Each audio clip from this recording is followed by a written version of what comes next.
Hello दोस्तों, स्वागत है आपका आपके अपने चैनल होमलैंड एकेडमी पे। मैं हूं आपका दोस्त मनीष मिश्रा। आज मैं यहाँ आपको पढ़ाऊंगा मनी एंड क्रेडिट। ये हमारे हिसाब से देखा जाए तो सबसे आसान चैप्टर है, क्योंकि इससे आप सबसे ज़्यादा रिलेट कर पाओगे। क्योंकि देखिए, चाहे छोटा हो या बड़ा, इवन घर पे जब बड़े मेहमान कभी आते हैं तो जाते जाते वो बच्चों के हाथ में भी पैसा थमा जाते हैं। तो पैसा ऐसा है कि आदमी के पैदा होने पे भी और आदमी के मरने पे भी अपना रोल निभाता है। आपका पैसे के बिना तो कभी नहीं चल सकता। आप ऐसा सोचो कि एक नॉर्मल लाइफ में जहाँ पे आप साधु महात्मा नहीं हो, तो आपको पैसा ऐसी चीज है कि आप समझिए कि आपको एक मौके पे हॉस्पिटल में हो, आप राशन की दुकान पे हो, घर पे हो, बाहर हो, किसी रिश्तेदार के यहाँ गए हो, तुम्हारे यहाँ रिश्तेदार आए हैं, कोई भी सिनेरियो इमेजिन कर लो, आप बिना पैसे के नहीं कर सकते। इवन सब लोग बातें भी यही करते हैं, यहाँ कम पैसे में हो जाएगा, वहां ज्यादा पैसे नहीं लगेंगे। तो ये सारी बातें जो आके अटक जाती है पैसा, इसको देखिए। बहुत बच्चों को ये चैप्टर कठिन लगता है, पढ़ते हैं तो कहते हैं कि सर बुकिश लैंग्वेज है, नहीं समझ आती है। तो मैं कहता हूँ इससे आसान चैप्टर आपके लिए हो ही नहीं सकता है। हाँ, मैं इसको समझाने का पूरा तरीका आपको, मतलब जैसा जो मुझे आसान क्यों लग रहा है, ये मैं आपको अभी बता दूंगा। अगर इसके बाद आपको कोई डाउट रह जाता है तो आप कमेंट सेक्शन में हमें बताइएगा, हम और बेहतर प्रयास करेंगे। लेकिन फिलहाल मेरी अगर ओपिनियन देखी जाए, तो ओपिनियन जो है, ओपिनियन यही है कि ये चैप्टर अगर आप लाइन वाइज पढ़ेंगे तो आप इसको अगर सोचिए, ऐसा करेंगे हम इसको शुरू से लेके चलेंगे। जब पहले हिस्ट्री में पहली बार पैसा आया कहाँ से। आज तो हम सोचते हैं कि हम पैदा भी हुए हैं और मर भी जाएंगे, ये पैसा हमारे इसी तरीके से चलता रहेगा। लेकिन हाँ, इस्तेमाल करने के तरीके बदल गए। तो वो क्या हुआ है, कैसे हुआ है, तमाम सारी बातें हैं। लेकिन हम इसको सीक्वेंस वाइज तब बात कर पाएंगे जब आप हमारे साथ शुरुआत से ही इसको लिंक करते चलेंगे। देखिए, आपको पेन कॉपी कुछ नहीं रखनी है, बैग में जो आपकी बुक पड़ी है उसकी भी अभी कोई जरूरत नहीं है। आप बस केवल सुनते जाइए, जैसे महात्मा के मतलब द्वारा सुनाई गई कथाओं को आप बैठ के श्रद्धा भाव से सुन लेते हैं। बस मैं उससे ज्यादा आपसे इस बार कोई अपेक्षा नहीं रख रहा हूँ। तो चलिए शुरू करते हैं। चैप्टर हमारा मनी एंड क्रेडिट सबसे पहले ये कह रहा है कि मनी जो है वो मीडियम ऑफ एक्सचेंज है। अब यहाँ पे आप इस तरीके से जब पढ़ते हो, जैसे बुक में ये सब वर्ड मिलता है एक्सचेंज और ये वो, तो आप कंफ्यूज होते हो। मैं आपको एक बार फिर से वही चीजें अवगत कराता हूँ जो आप रोज करते हो। आप गए दुकान पे, आपने पैसा दिया, बोला जिस सामान को आपकी मतलब जो आवश्यकता है आपने उसको बताया, उसने आपको बदले में सामान दे दिया, आप लेके चले आए। बताइए, अच्छा अब सोच के देखिए, उसने तो आपको माइट भी कुछ ऐसा दिया हो जिसका आप खाने की, सपोज करिए बिस्किट लिया आपने, बिस्किट लेके खा लेंगे। वो पैसे को लेके क्या करेगा, क्या वो पैसा खाएगा? इस तरीके से अगर देखा जाए तो हमने उसको सिर्फ एक कागज ही तो दिया है।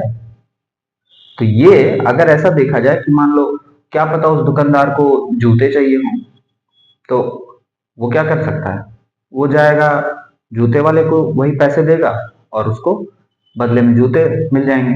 वो जूते वाले की दिक्कत, अब जूते वाले को क्या चाहिए, वो अपने पैसे से अपने हिसाब से देख लेगा।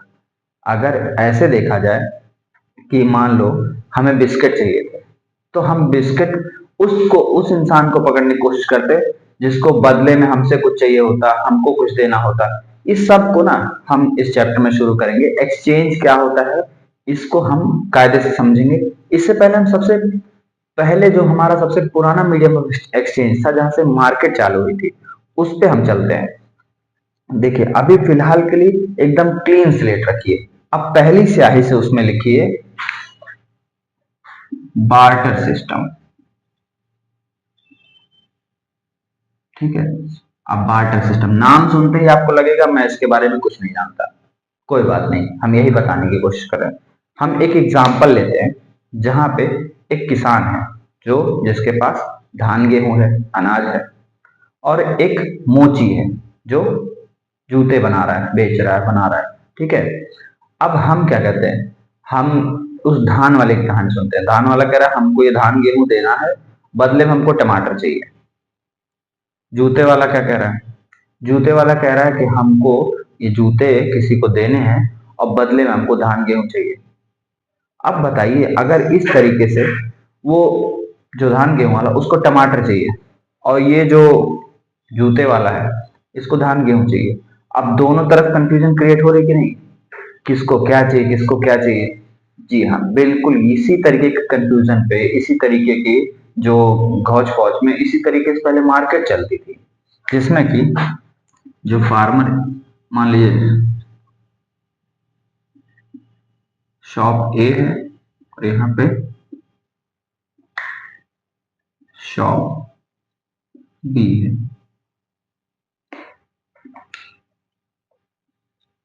अब यहाँ पे देखिए, ये पहले की सिचुएशन ऐसी थी कि जो ये बेच रहे हैं, इनको मान लीजिए ये बेच रहे हैं ग्रेन्स,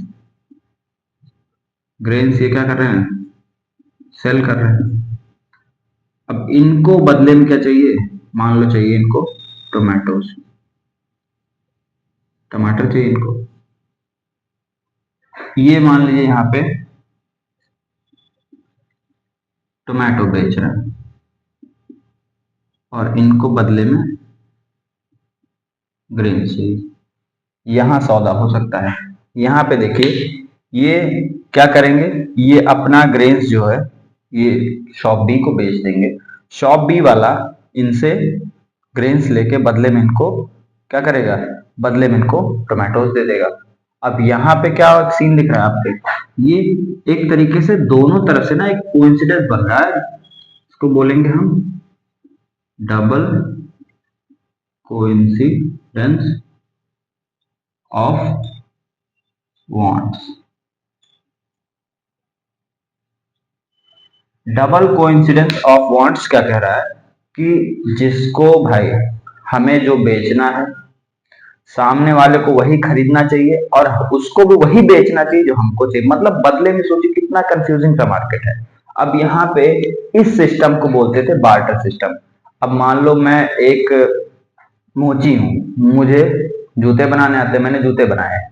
अब मैं जूते सेल करने जा रहा हूँ, लेकिन बदले में मुझे भी तो क्या, मुझे जूते थोड़ी चाहिए, जूते तो मेरे पास हैं। मान लो मुझे कुछ खाने के ब्रेड चाहिए, अब मैं ब्रेड वाले को ढूंढूंगा और ऐसे ब्रेड वाले को ढूंढूंगा जिसको बदले में जूता चाहिए हो।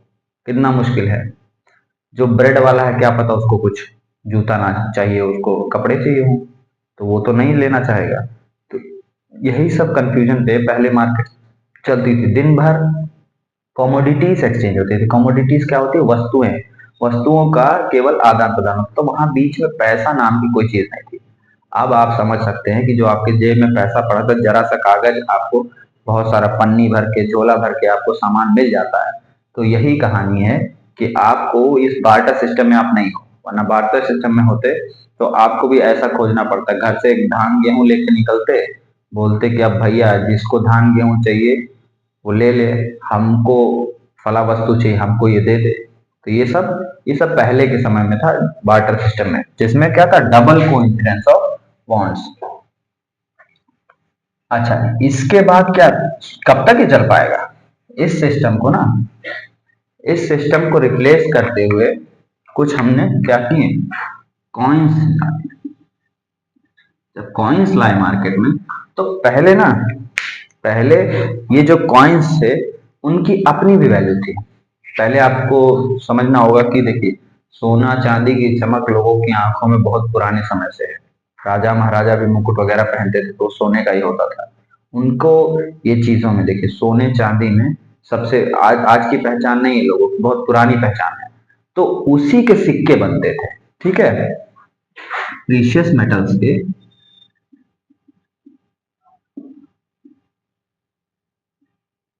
प्रीशियस मेटल्स के कॉइन्स थे, हो गया गोल्ड, हो गया सिल्वर, हो गया कॉपर भी हुआ करता था। तो इसके कॉइन्स बनते थे और इसी कॉइन से आपका लेन देन हुआ करता था। मेरे पास गोल्ड कॉइन्स हैं तो मैं मतलब अशर्फी वगैरह, उससे मैं किसी को दूंगा, बदले में वो सामान ले लेगा और वही अशर्फी रख लेगा। अब वो अशर्फी वो आगे चल के किसी और को देगा जिसको मतलब जो खरीदना होगा, मतलब जैसे करेंसी तो जो था मीडियम ऑफ एक्सचेंज था, मतलब ये ले लो वो दे दो, इसको एक्सचेंज बोलते हैं ना। तो जो एक्सचेंज था वो कॉइन्स पे आ गया। लेकिन यहाँ भी ये कॉइन्स की अपनी एक वैल्यू है। सपोज करिए कि अगर किसी ने आपको सोने के सिक्के दिए और बदले में आपसे पैसे लिए, तो वो सोने का सिक्का भी पैसा ही है। आप कहीं किसी को दोगे तो तुरंत वो रीसेल, मतलब उसकी रीसेल वैल्यू बहुत जबरदस्त है। और आज के मार्केट के हिसाब से देखा जाए तो वो बढ़ते जा रहा है। वो गोल्ड का कॉइन आप किसी को भी दोगे तो बदले में आपको पैसा मिल जाएगा। तो वो क्या है, आपके लिए एक गारंटी है, आपको एक अश्योरेंस दे रहा है कि ये जो धातु मिली हमें, ये गोल्ड जो मिला है वो फालतू नहीं है, इसकी अपनी एक इंट्रिंसिक वैल्यू है, खुद की वैल्यू है। लेकिन हाँ, ये भी कब तक चल पाता है, कितना गोल्ड था हमारे पास, कितनी मार्केट हम उससे रन करवा पाते। तो आगे चल के धीरे धीरे देखिए, जब आप इतिहास पढ़ोगे तो उसमें आपको दो चार नाम मिलेंगे, जैसे मोहम्मद बिन तुगलक वगैरह। उन लोगों ने कोशिश किया है कि कुछ ऐसे कॉइन्स या कुछ ऐसे करेंसी लाई जाए जिसका अपना एक कोई इंट्रेंसिक वैल्यू ना रहे, बस वो टोकन टाइप का रहे। जैसे दुकानों पे जाते हो, आपको छोला भटूरा खाना है, कहीं से पैसा देके इतना बड़ा सा प्लास्टिक का टुकड़ा खरीदते जिसपे लिखा रहता 30 40 ऐसे, मतलब ये वही रुपया है समझो। पैसा उधर दिए, इतना बड़ा सा सिक्का वो दे दिया प्लास्टिक का, उसको दे दिया तो बदले में छोला भटूरा मिल गया या 30 रुपए का कोई भी सामान। तो उसको टोकन बोलते हो ना। सेम पहले ही टोकन करेंसी मोहम्मद बिन तुगलक वगैरह ने वो कोशिश की थी, लेकिन उसका भी दिक्कत होने लगा बाद में। कुछ मतलब चीप मेटल्स के जो धातु थे, वो लोग अपने घरों में मिंट खोल खोल के खुद ही बनाने लगे, खुद ही से उसको, मतलब एक तरीके से फोर्ज्ड करेंसी थी। तो वो मतलब उस समय के लिए दिक्कत हुआ और उसको बाद में बंद कर दिया गया। हालांकि वो जो एक्सपेरिमेंट उन्होंने किया था अपने समय से काफी आगे आके किया था। उतनी सोच, बस उनको क्या इम्प्लीमेंट करने का तरीका उनका सही नहीं था, लेकिन उन्होंने सोचा बहुत नायाब, मतलब बहुत अच्छी तरीके से उनका मतलब जो थिंकिंग था वो, कि एक मार्केट को नेक्स्ट लेवल पे ले जाते हो। लेकिन हाँ, नहीं चल पाया। आज भी देखिए, क्या आज भी क्या फोर्ज करेंसी नहीं चल रही है?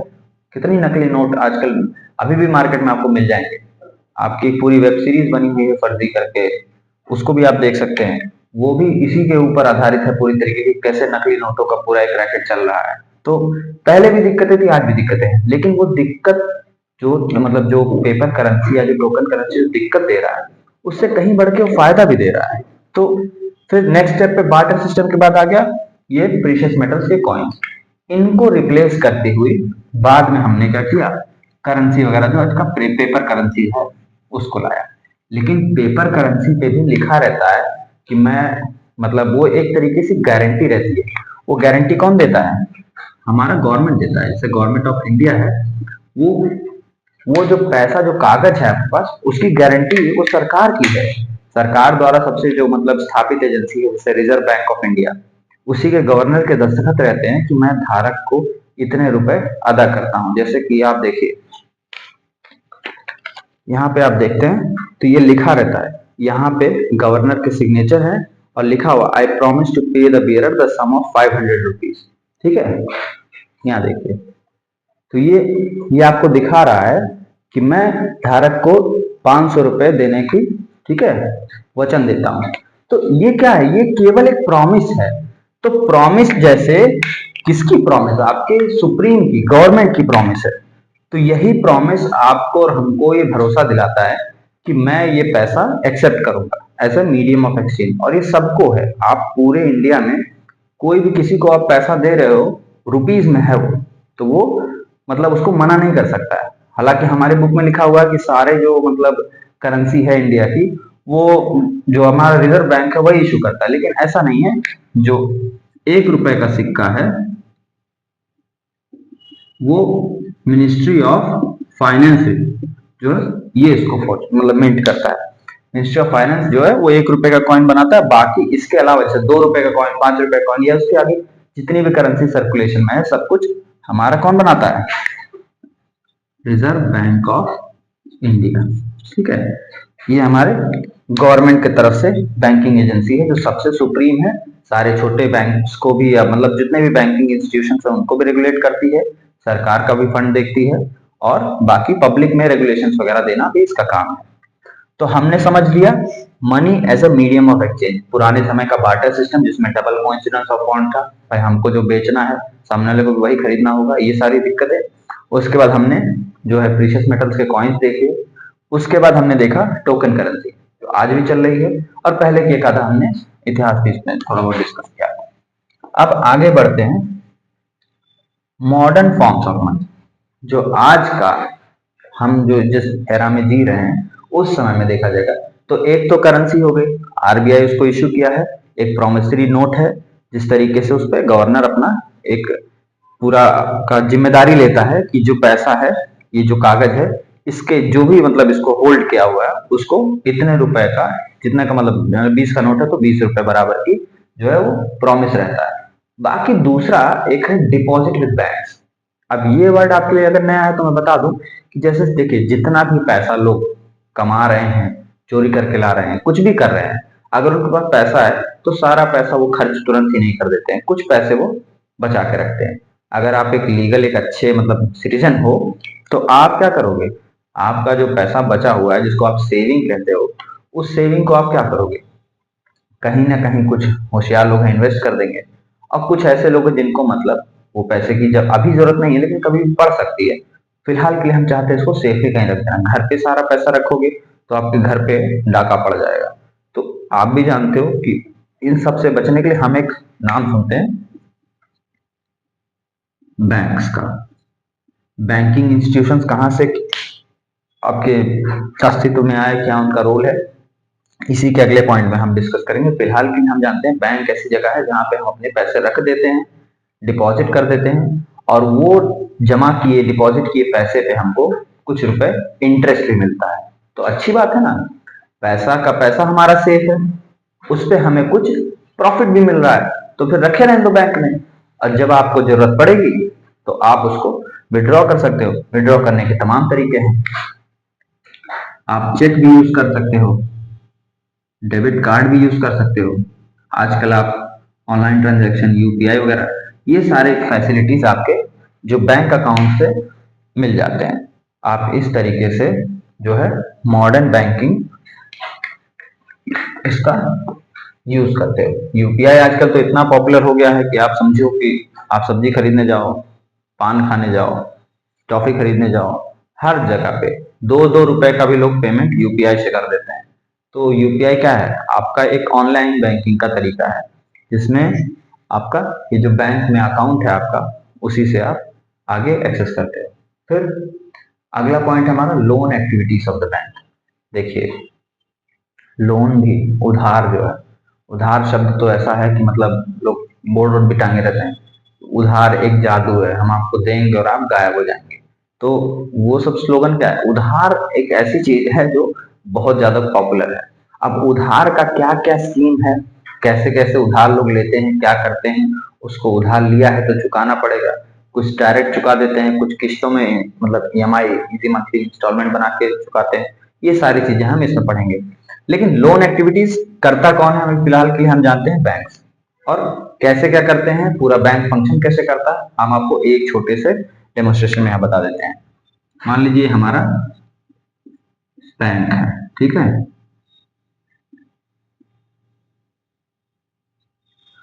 यहाँ पे लोगों ने पैसे अपने डिपॉजिट कर दिए।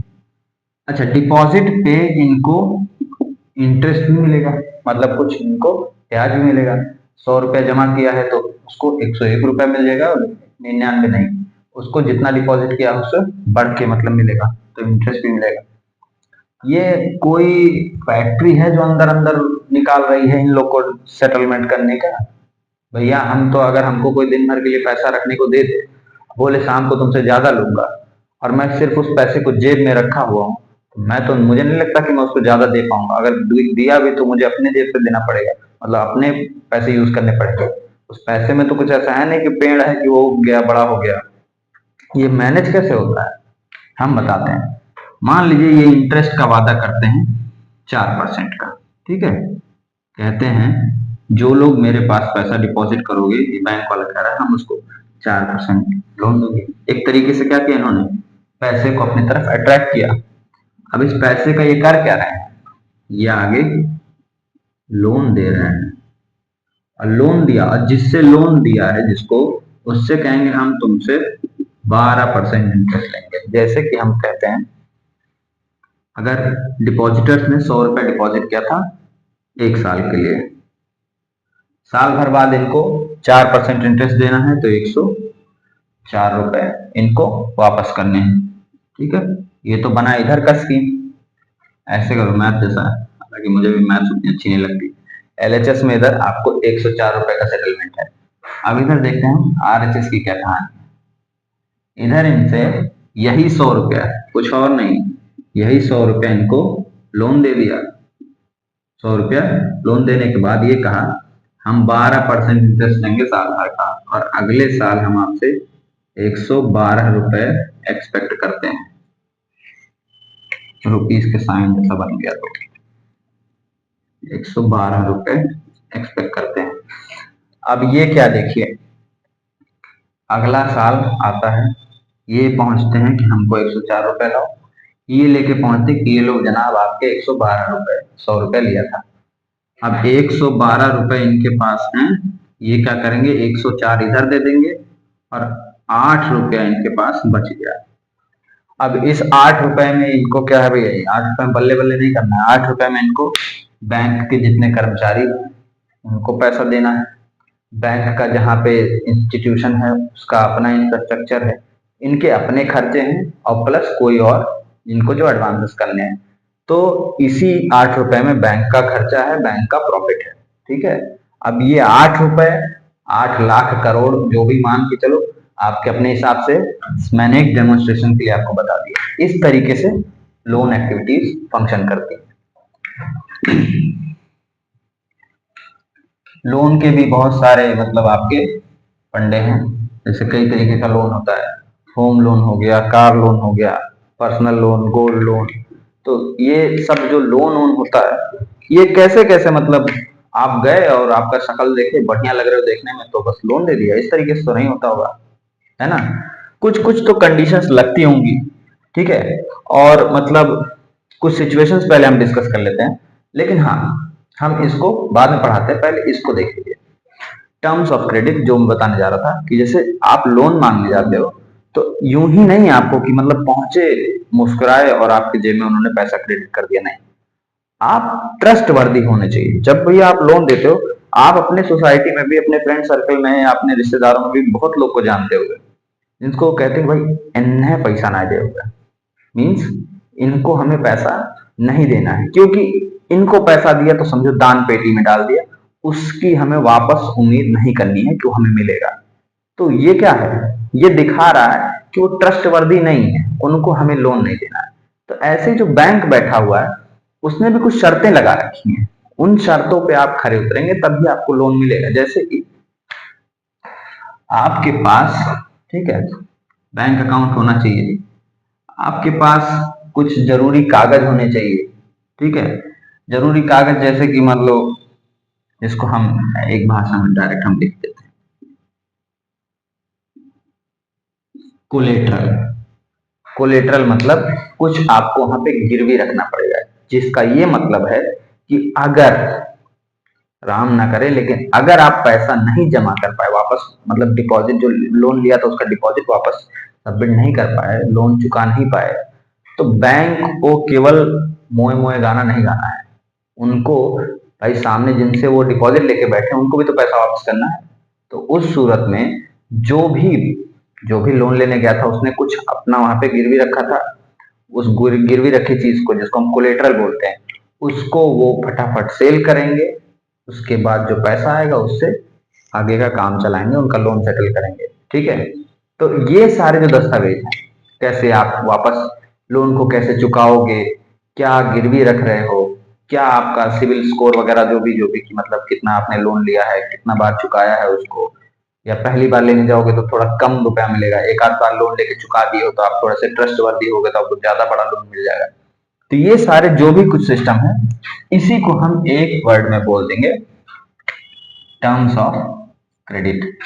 यही होते हैं, जैसे हर कोई ऐप इंस्टॉल किए उसमें भी licence and agreement, terms and agreement आता है ना, उसी तरीके से बैंकिंग के भी अपने टर्म्स हैं। अच्छा, इस हिसाब से हम आगे देखेंगे, इस हिसाब से दो सेक्टर डिवाइडेड हैं जो अगला पॉइंट है। बट पहले हम देख लेते हैं दो सिचुएशन का एग्जांपल, जैसे कि लोन सुनने में बहुत लोग के कान खड़े कर देता है। अब बहुत लोग कहते हैं कि हाँ भैया ये ना होता तो हम आज कहीं ना हो, मतलब कहीं क्यों नहीं होते।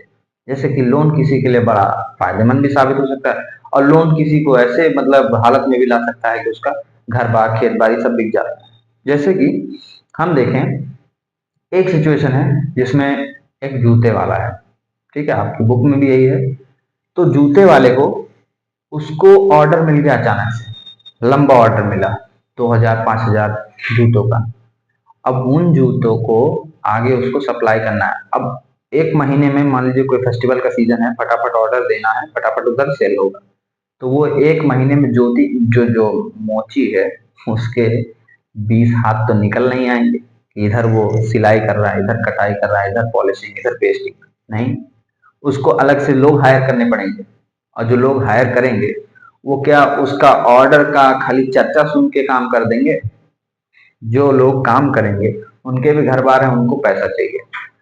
उसको पैसा अपने साथ जो काम करेंगे उनको पैसा चुकाना है, कुछ रॉ मटेरियल लाना है। ज्यादा ऑर्डर मिल गया तो क्या अपनी खाल उधेड़ के जूता बना देगा? कहीं से उसको रॉ मटेरियल यानी लेदर या ये सब परचेज करना है। इस सब के लिए वो लोन लेता है। लोन लेके और आगे भी उसने एडवांस ले रखा है, जिसका ऑर्डर था उससे भी एडवांस ले रखा है। तो एडवांस माने क्या है? वो भी एक तरीके का लोन ही है कि हमने आपको पैसा दे दिया है, काम हमको या बदले में मतलब कुछ एक्सचेंज में हमको चाहिए कुछ सर्टेन अमाउंट ऑफ टाइम के बाद। तो ऐसे ही क्या हुआ, उसको लोन मिला, लोन से उसने सारा काम किया और एक महीने के अंदर उतना जो रिक्वायर्ड मटेरियल्स थे, जितना रिक्वायर्ड ऑर्डर था उतना बना के सप्लाई किया, उसको पूरी पेमेंट मिली और उसका भी फेस्टिवल फेस्टिवल बन गया एक्चुअल में। तो उसका धीरे धीरे काम आगे बढ़ गया। ये तो आपका एक एग्जांपल। दूसरा एग्जांपल मैं बताता हूँ बेटा कि एक किसान ने किसान ने लोन लिया अपना फर्टिलाइजर वगैरह लाने के लिए, कीटनाशक, फ्लोइंग या जो भी एक्सपेंडिचर होता है एग्रीकल्चर में, उसके लिए लोन लिया। अब वो लोन चुकाने वाला था जब उसका क्रॉप तैयार हो जाता, मैच्योर हो जाता, हार्वेस्ट हो जाता। हार्वेस्ट होने के बाद जब वो सेल होता क्रॉप, तो उस पैसे से वो लोन चुकाता। But in the main time due to some natural causes और मैन मेड उसका फसल खराब हो जाता है। अब फसल खराब हो गया तो फसल खराब होने के बाद क्या बेचेगा वो, क्या हार्वेस्ट होगा? और जब हार्वेस्ट नहीं हुआ अच्छा, बेच के कुछ पैसे उसको नहीं मिले, तो लोन का रीपेमेंट वो नहीं कर पाएगा। अगले सीजन के लिए वो लोन फिर से कहाँ से ले पाएगा जब उसको पुराना सीजन नहीं हुआ है? अगला सीजन भी गड़बड़ होगा और जिसने लोन दिया है उसका इंटरेस्ट बढ़ते जा रहा है, बढ़ते जा रहा है समय के साथ। अब एक समय ऐसा आ गया कि वो उस जाल में फंस गया, कर्ज के जंजाल में, कि उसको अपनी जमीन का एक टुकड़ा, एक हिस्सा बेचना पड़ा उस लोन को सेटल करने के लिए। अब लोन के नाम से उसकी रातों की नींद टूट जाएगी। तो एक लोग के लिए लोन ऐसा लग रहा है कि मतलब वरदान साबित हुआ और एक लोग के लिए अभिशाप साबित हुआ। तो लोन भी क्या है, ऐसा नहीं होता है कि आपका डायरेक्ट मतलब लोन लिया और मतलब मजा आ गया। हर चीज का अपना एक सेक्टर है, एक तरीका है। और लोन लेने के बाद आपका क्या काम कर रहे हो, कैसे उसको रिपेमेंट करोगे, बहुत सारी चीजें इन्वॉल्व होती है। लेकिन उन सब से भी मेन पड़ती है यहाँ पे ये जो पॉइंट है, फॉर्मल सेक्टर और इनफॉर्मल सेक्टर कि लोन किससे लिया है। फिल्मों में भी देखा ना, लाला जी से पैसे लिए हैं, लाला जी ने 4 लठैत भेज दिए हैं, मारपीट के उनका जो ज्वेलरी है वो खींच रहे हैं या उनका जबरदस्ती जमीन की कागज पे अंगूठा लगवा रहे हैं। पुरानी फिल्मों में भी देखा है। तो जो फिल्में होती है वो बेटा रियल लाइफ से इंस्पायर्ड है, कहीं ऐसा नहीं कि अचानक से उनको ऐसा कुछ ख्याल आया, उन्होंने देखा है तब वो फिल्म बनी है। होता है ऐसा, मनी लेंडर्स हमारे जो मतलब अंग्रेजों के टाइम से ही या उससे भी पहले से बहुत बड़ी दिक्कत बने रहे हैं। उन्होंने हमेशा क्या करना है, आपका मन माफिक रेट पे लोन देंगे कि 15% 20%, और जिसको लोन दे रहे हैं उनको पता भी नहीं है कि क्या होता है, कैसा होता है। इंटरेस्ट रेट कैलकुलेट करना तो छोड़ो, उनको अपना मोबाइल नंबर तक याद नहीं रहता है। तो वो क्या इंटरेस्ट रेट कैलकुलेट करेंगे? सिंपल इंटरेस्ट लगा रहे हैं कि कंपाउंड इंटरेस्ट लगा रहे हैं, वो सब उनको कुछ नहीं पता होता है। तो इस सब मतलब जो सब कुछ देखते हुए हमने दो सेक्टर्स डिवाइड किए हैं। एक है फॉर्मल सेक्टर और एक है इनफॉर्मल सेक्टर।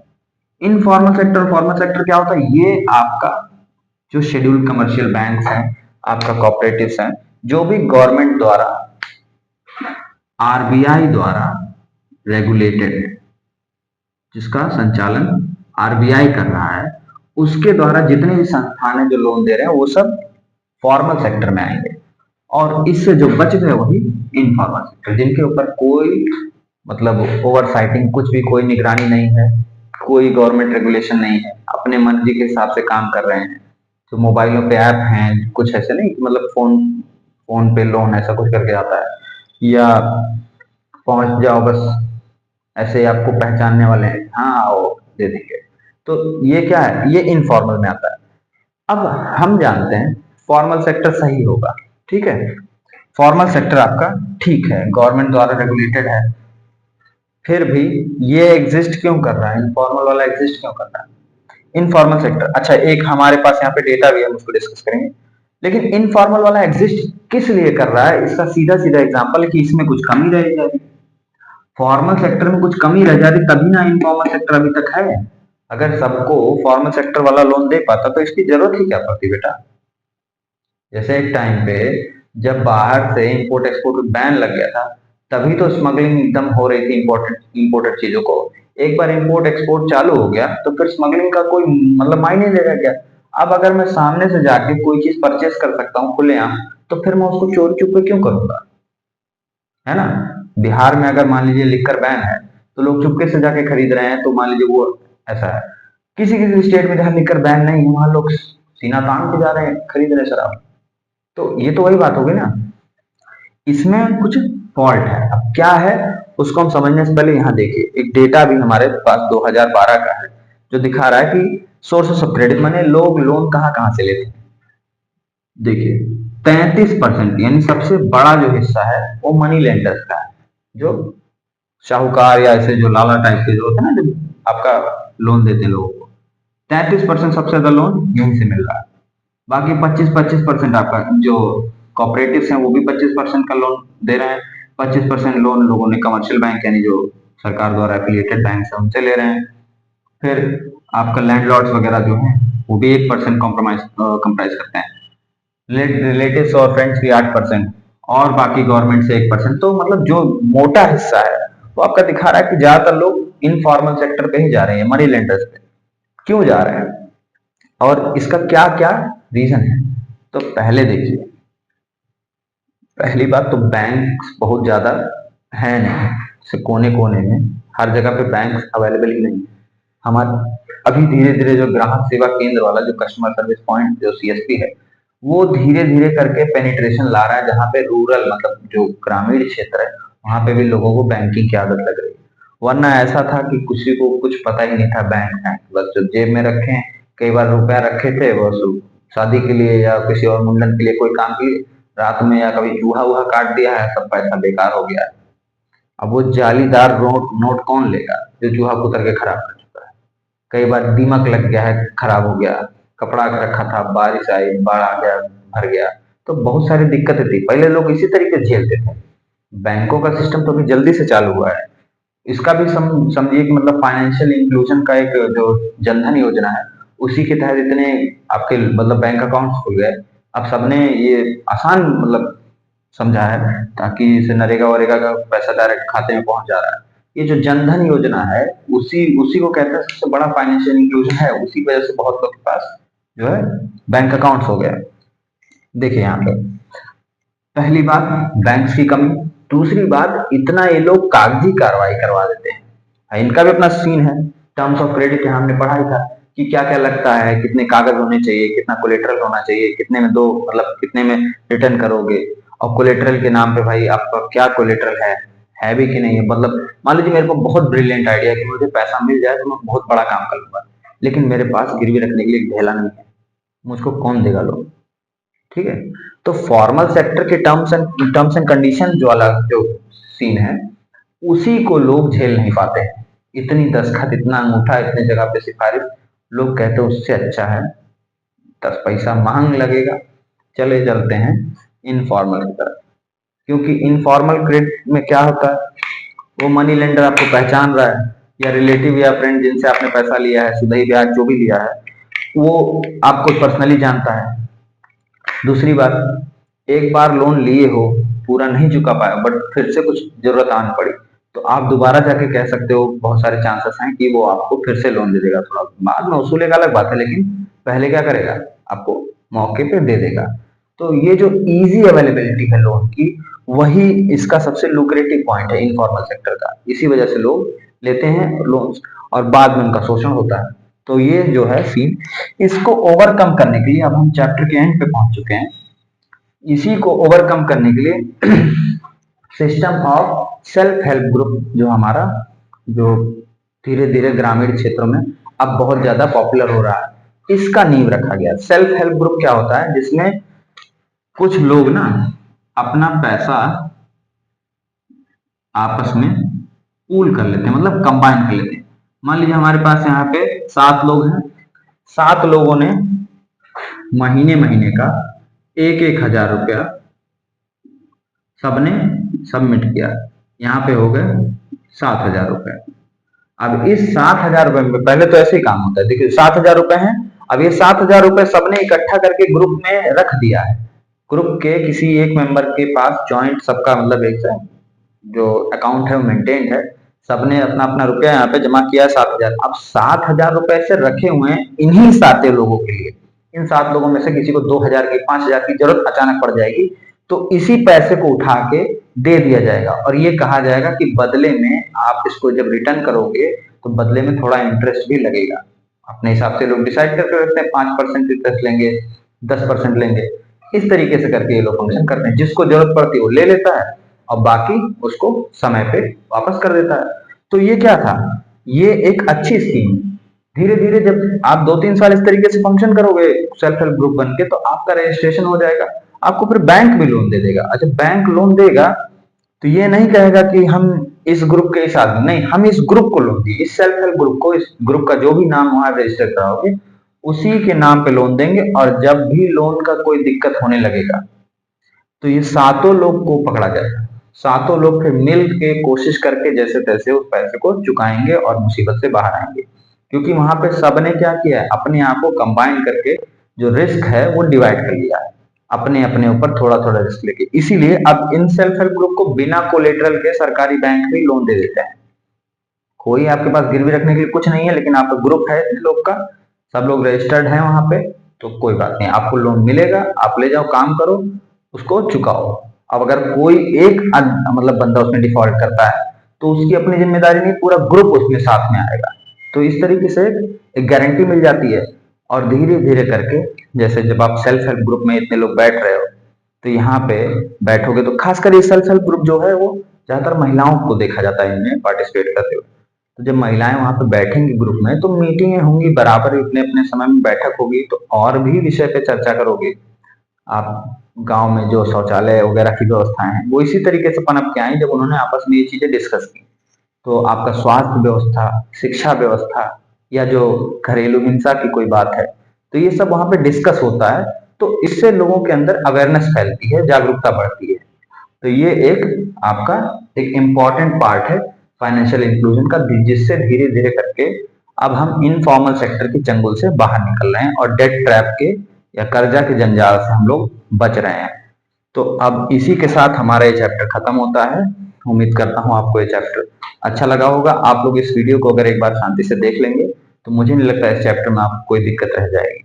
अगर कोई दिक्कत रह जाती है तो कमेंट सेक्शन में हमें जरूर लिखिए, हम कोशिश करेंगे आपके लिए उसका कुछ उपाय ढूंढने। तब तक के लिए बहुत बहुत धन्यवाद।